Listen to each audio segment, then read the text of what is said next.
Ecco la seconda batteria. In corsia 2 David Pezzotti, in 3 Marco Turco Buvolenta, alla 4 Cesare Busatta, alla 5 Marco Tarzariol, alla 6 Giovanni Furlan, alla 7 Nicola Putkoniak.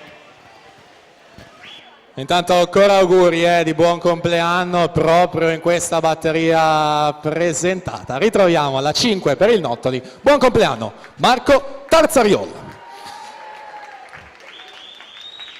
E dunque la prima batteria proprio per questa categoria ragazzi secondo e terzo anno. Davide Vattolo, corsia centrale 31,96, il passaggio va a completare in 1,07 e 37 su Alessandro Giangreco 1,9,45.